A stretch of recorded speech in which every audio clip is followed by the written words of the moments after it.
Welcome back to middle education. जिस video का बेसब्री से इंतजार था, फाइनली वो वीडियो आ चुका है। अरे भैया, कल के एग्जाम छोड़ दो, गारंटी के साथ कहता हूं। अब तुम्हें क्या करना है, चुपचाप ईमानदारी से इस वीडियो को और पूरा देखना है। तो देखो यार, मेरी तबीयत खराब चल रही है, ठीक है। तो मेरे पास ज्यादा एनर्जी बचेगा नहीं, पता नहीं मैं लास्ट तक वीडियो कंप्लीट कर पाऊंगा फिर नहीं। तो हम फटाफट बिना टाइम वेस्ट किए अपने वीडियो को करते हैं शुरू और जल्दी से करते हैं खत्म। तो जैसे ही पेपर मिलेगा तो चुपचाप यहाँ पर अपना रोल नंबर लिख दोगे। यहाँ पर लिखा कक्षा 9वीं अर्धवार्षिक परीक्षा वर्ष 2025-26। ठीक है भाई, सोशल साइंस का हमारा पहला पेपर होना है। 75 नंबर का हमारा पेपर रहेगा। समय हमें 3 घंटे मिलेंगे और टोटल हमारे एग्जाम में 23 प्रश्न देखने को मिलेगा। 8 पेज का हमारा पेपर रहने वाला है। देख लो, यहाँ पर बहुत सारे निर्देश मेंशन है, जैसे सभी प्रश्न को हल करना अनिवार्य है। ठीक है, कुल 23 प्रश्न देखने को मिलेगा। 6 से लेकर के 23 तक जितने भी क्वेश्चन रहेंगे सभी में अतिरिक्त विकल्प रहेगा एंड सो ऑन। निर्देश को आप पढ़ते रहना, हम तो लगाएंगे अपने क्वेश्चन आंसर को। एंड अगर तुम इंग्लिश मीडियम के हो तो इंग्लिश में देख लेना, first second third fourth fifth. ठीक है, ये सारा निर्देश सब कुछ लिखा है तुम्हारे सामने। यहां से हमारा क्वेश्चन स्टार्ट होता है। हमारा पहला नंबर कहता है कि निम्नलिखित प्रश्नों में से सही विकल्प का चयन कर लिखना है। एक प्रश्न रहेगा एक प्रश्न रहेगा 1 नंबर का, टोटल 6 प्रश्न पूछा जाएगा। पहला प्रश्न क्या पूछा है कि अरुणाचल प्रदेश तथा गुजरात के स्थानीय समय सीमा में कितने घंटे का अंतर है। तो इसका सही आंसर लगाओगे ऑप्शन नंबर ए, मतलब 2 घंटे का अंतर है। दूसरा नंबर कह रहा है कि प्रथम विश्व युद्ध कब प्रारंभ हुआ। वाह, क्या गजब प्रश्न है। तो 1914 से लेकर के 18 तक पहला वर्ल्ड वार चला था। थर्ड नंबर कह रहा है कि खाद्य सुरक्षा का अर्थ है। क्या अर्थ है खाद्य सुरक्षा का। तो भोजन की उपलब्धता या फिर भोजन की पहुंच या भोजन प्राप्त करने में समर्थता, उपरोक्त सभी। सही आंसर लगाओगे ऑप्शन नंबर द, उपरोक्त सभी इस करेक्ट आंसर। आगे बढ़ते हैं। चौथा नंबर कहता है पालमपुर में विभिन्न जातियों के कितने परिवार रहते हैं। तो पालमपुर में विभिन्न जातियों के 450 परिवार रहते हैं और इसे कहते हैं कठिन टाइप का क्वेश्चन। एनसीईआरटी के बीच से पूछा है, ऐसे ही प्रश्न आएगा तुम्हारे वार्षिक परीक्षा में भी। हमारा नेक्स्ट क्वेश्चन कहता है निर्धनता का क्या कारण है, गरीबी क्या कारण है। क्या भूमिहीन, क्या तुम्हारे पास जमीन नहीं इसलिए, बिल्कुल सही बात है। बेरोजगारी है इसलिए, हाँ बेरोजगारी भी है। अशिक्षा इसलिए, या फिर उपरोक्त सभी। इसका सही आंसर लगाओगे ऑप्शन नंबर द, उपरोक्त सभी इस करेक्ट आंसर। आगे बढ़ते हैं। नेक्स्ट कहता है कि संविधान में प्रारूप समिति के अध्यक्ष थे, कौन थे। तो डॉक्टर भीमराव अंबेडकर, अर्थात ऑप्शन नंबर बा इस करेक्ट आंसर। अगर तुम इंग्लिश मीडियम के हो तो पहले का ए हो जाएगा, दूसरे का ए हो जाएगा, तीसरे का आपका क्या हो जाएगा। तीसरे का सिंपल सा आपको डी लगाना है, मतलब दा। चौथे में आपको डी लगाना है, ठीक है 450, ठीक है। एंड पांचवें में आपको क्या लगाना है, डी लगाना है। एंड छठवें में आपको बी लगाना है। इस प्रकार से आपका ये होता है टेम्पलेट। आगे बढ़ते हैं। प्रश्न क्रमांक 2 कह रहा रिक्त स्थान की पूर्ति कीजिए। आइए फटाफट बढ़ते हैं। पहला नंबर कहता है कि हिटलर ने पोलैंड पर सन डैश डैश में आक्रमण किया था। तो 1939, मतलब 1939 में आक्रमण किया था। भूमि मापने की इकाई है, तो भूमि मापने की इकाई है हेक्टेयर। हम हेक्टेयर में मापते हैं भूमि को, ठीक है, हेक्टेयर। अब बोलोगे सर हमारे गांव में तो एकड़ बोलते हैं, हाँ एकड़ भी है, लेकिन इसका आंसर हेक्टेयर ही लिखना अगर नंबर चाहिए तो। नेक्स्ट तीसरा नंबर कहता है कि ब्रह्मपुत्र नदी को बांग्लादेश में किसके नाम से जानते हैं। तो बांग्लादेश में कहते हैं उसे जमुना। क्या कहते हैं, जमुना। नेक्स्ट कहता है कि एक वर्ष में प्रति 1000 व्यक्ति में मरने वाले व्यक्तियों की संख्या क्या कहते हैं। तो इसे कहते हैं मृत्यु दर।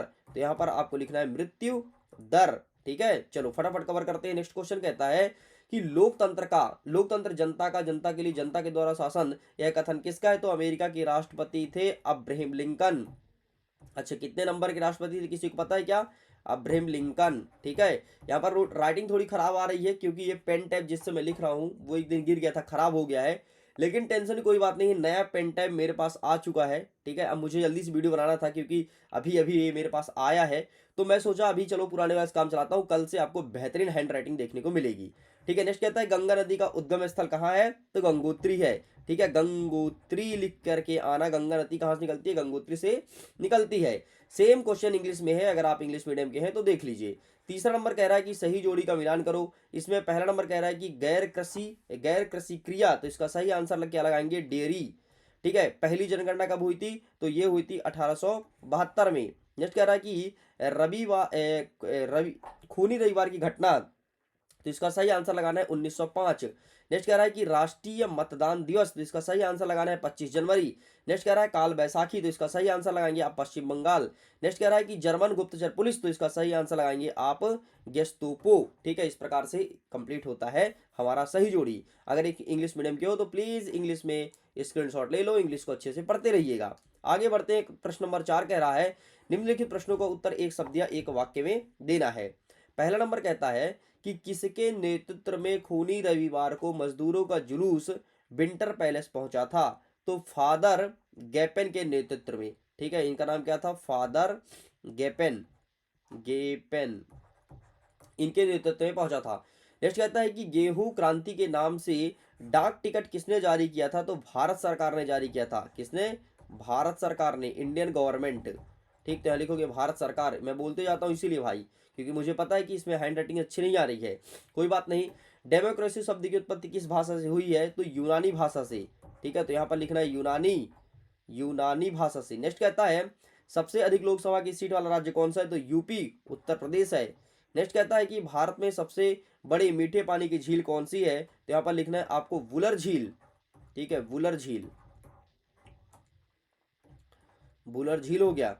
नेक्स्ट हमारा कहता है कि भारत में सर्वाधिक लिंगानुपात वाला राज्य कौन सा है? तो यहाँ पर है केरल। सर्वाधिक लिंगानुपात वाला राज्य है केरल। तो इस प्रकार से आपको केरल लिखना है। आगे देख लीजिए, सेम क्वेश्चन इंग्लिश में अवेलेबल है। अगर आप इंग्लिश मीडियम के तो इसका फोटो क्लिक कर लो। 5वां नंबर कह रहा है कि निम्नलिखित कथन का सत्य या असत्य छांट करके लिखो। पहला नंबर कहता है कि खाद्य की कमी के कारण कीमत की कमी हो जाती है। तो ये बिल्कुल आपका गलत हो जाएगा। नेक्स्ट कहता है कि चीन में महिलाओं को मतदान का अधिकार नहीं है। तो ये आपका गलत हो जाएगा। नेक्स्ट कहता है कि चुनाव आयुक्त की नियुक्ति प्रधानमंत्री करता है। ये आपका गलत हो जाएगा। नेक्स्ट कहता है कि जावा का कालांग समुदाय वन काटने में निपुण था। तो ये आपका सही हो जाएगा। 2011 के जनगणना के अनुसार सबसे अधिक जनसंख्या वाला राज्य उत्तर प्रदेश है। तो ये आपका सही हो जाएगा। नेक्स्ट कहता है ग्रीष्म ऋतु में चलने वाली हवा को लू कहते हैं। तो ये आपका सही हो जाएगा। इस प्रकार से पहला, दूसरा, तीसरा गलत, बाकी तीनों सही है। ठीक है, तो इंग्लिश मीडियम वाले बच्चे इंग्लिश में स्क्रीनशॉट ले लो यार, अच्छे से क्वेश्चन को प्रिपेयर कर लो। अगर इसके पीडीएफ को डाउनलोड करना है तो इसका पीडीएफ मिलेगा, वीडियो के डिस्क्रिप्शन बॉक्स में लिंक दिया है, जाकर के चेकआउट करो। और जहां पर क्लास 9 लिखा है ना, वहीं पर पीडीएफ अपलोड है, डाउनलोड कर लो। पीडीएफ में दे दूंगा विथ सोल्यूशन, तो जल्दी फटाफट कवर कर लेना। आगे बढ़ते हैं। नेक्स्ट हमारा 6वां नंबर कहता है कि भारत के पूर्वी तट पर स्थित राज्य कौन कौन सा है? बहुत सही प्रश्न पूछा है। तो भारत के पूर्वी तट पर बहुत सारे राज्य हैं। मैं दो तीन राज्य का नाम बता देता हूँ। जैसे आपका महाराष्ट्र हो गया, गुजरात हो गया, केरला, कर्नाटका, ठीक है, आपका हो गया तमिलनाडु, ठीक, उड़ीसा हो गया, वेस्ट बंगाल हो गया। तो बहुत सारे राज्य हैं। तो क्या पूछा है? पूर्वी तट पर स्थित राज्य का नाम ना, तो मैंने बहुत सारे राज्य का नाम बता दिया, लिख लेना। बाकी आंसर मैं दिखा देता हूँ। ये देखो, यहाँ पर पश्चिम बंगाल और उड़ीसा, दो चीज का आंसर लिख के लाया हूँ। नेक्स्ट कहता है कि विश्व में भारत को कितने नामों से जाना जाता है? मतलब भारत के कौन कौन से नाम हैं? तो भारत को कहते हैं इंडिया, कहते हैं भारत, कहते हैं हिंदुस्तान, कहते हैं और आर्यावर्त भी कहते हैं। तो ये आपको याद रखना है। नेक्स्ट कहता है 7वां नंबर, जेट पवने क्या है? और इसी के अथवा में क्या कहता है कि कोरियोलिस बल क्या है? आइए दिखाते हैं जेट पवने। तो ये रहा जेट पवने क्या है? तेज वायुहवक धाराएं, ये ऊंचाई पर तकरीबन 9 से 12 किलोमीटर पूर्व से पश्चिम की ओर बहती है, इसे जेट स्ट्रीम कहते हैं। ठीक है, एंड इसका दूसरा डेफिनेशन देख लो, ये यहाँ पर लिखा गया, दोनों लिख देना। अच्छा, इंग्लिश में भी है, अगर आप इंग्लिश मीडियम के देख सकते हो, वरना मैं हटा देता हूँ। ठीक है, कोरियोलिस बल क्या है? तो ये यहाँ पर लिखा गया है। ठीक है, तो ये लिख देना, एंड ये दूसरा पॉइंट ये लिखा है। तो दोनों पॉइंट लिख सकते हो। अगर चाहो कि सर हमें एक लिखना है, कोई दिक्कत नहीं, आप एक लिख दो, पूरे नंबर दिए जाएंगे।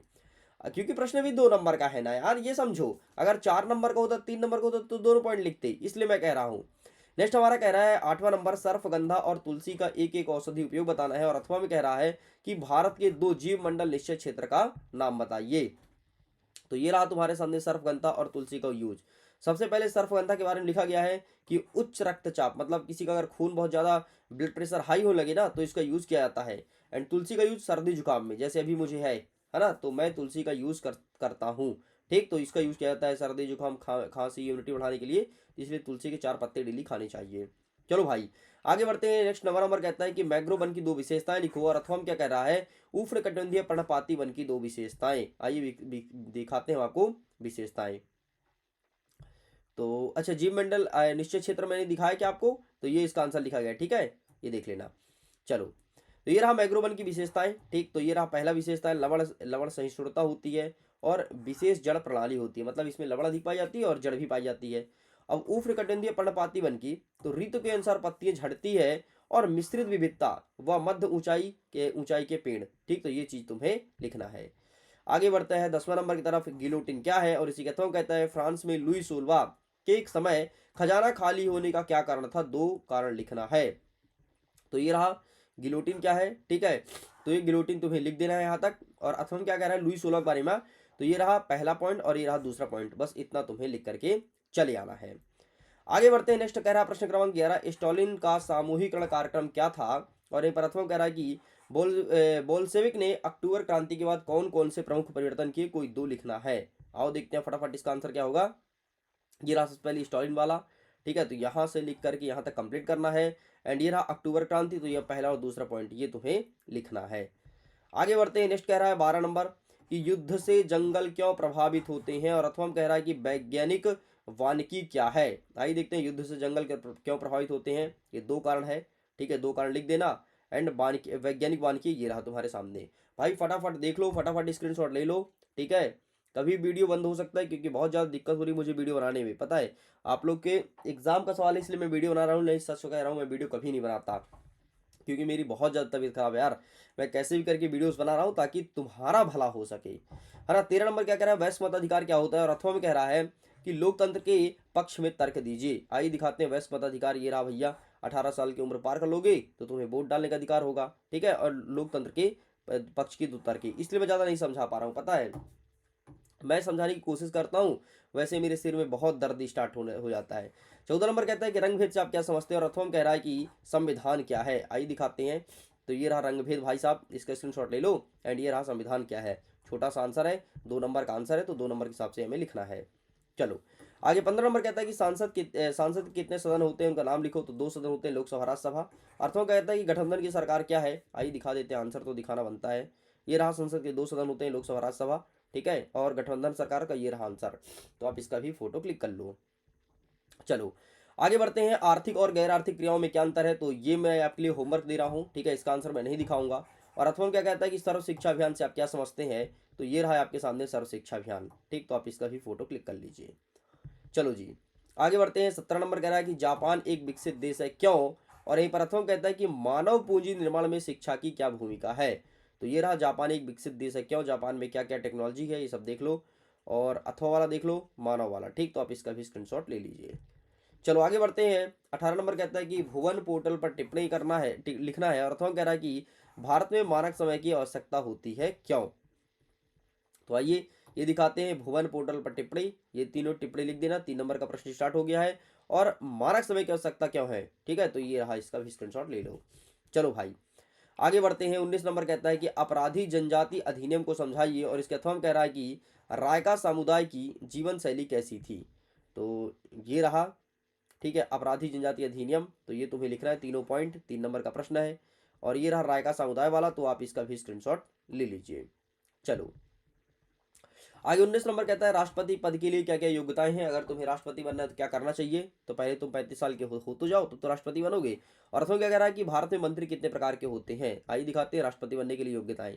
ये देखो भैया, 35 वर्ष की उम्र पूर्ण होनी चाहिए, भारत का नागरिक हो और लोकसभा के सदस्य बनने की योग्यता हो। ये तुम्हारे सामने लिखा है, ठीक है। एंड ये रहा तुम्हारे सामने, तो आप इसका भी स्क्रीनशॉट ले लीजिए।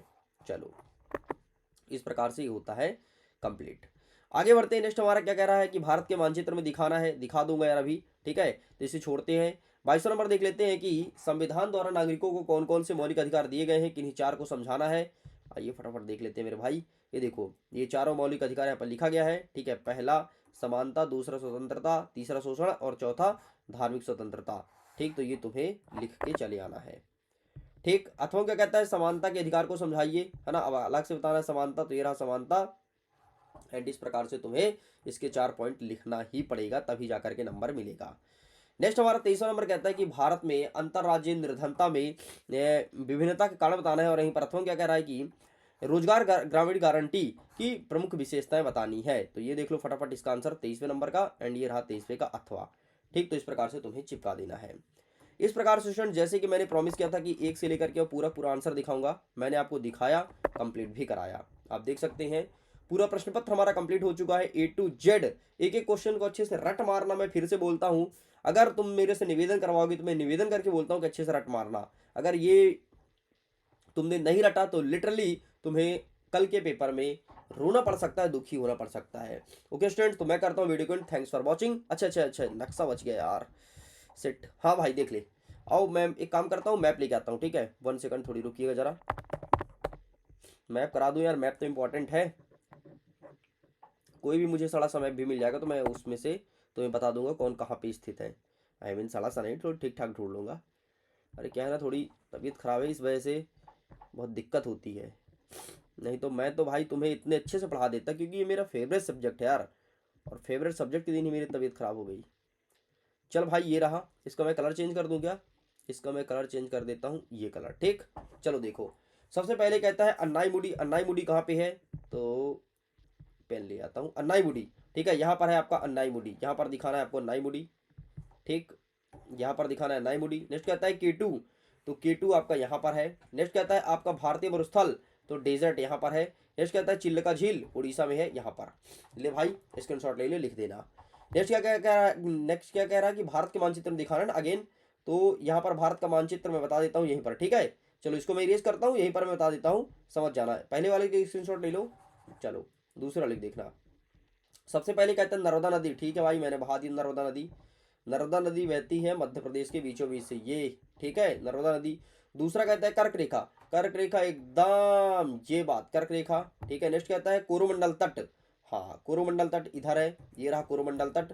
नेक्स्ट आपको क्या बचा है, गारो खासी जयंतिया, ये बात, ये यहाँ पर है गारो, यहाँ पर खासी, यहाँ पर जयंतिया, 3 बिंदी रखा हूँ, तीनों पर्वत का नाम है। अरे वो तुम इंदौर के एक न्यूज सुने होगे ना कि एक लड़की ने अपने पति को मार के फेंक दिया था, है ना, वो गारो खासी, खासी पहाड़ी से नीचे फेंकी थी अपने पति को। अरे वो सपना यार क्या नाम है ना वही। चलो भाई वीडियो कंप्लीट करता हूँ, वीडियो कैसा लगा कमेंट सेक्शन में लिखना जरूर, क्योंकि मैंने बहुत मेहनत से वीडियो बनाई है ना। मेरी क्या हालत हो रही है तुमको आवाज़ समझ में आ रहा होगा। एंड मैं वीडियो को करता हूँ, थैंक यू, बाय बाय।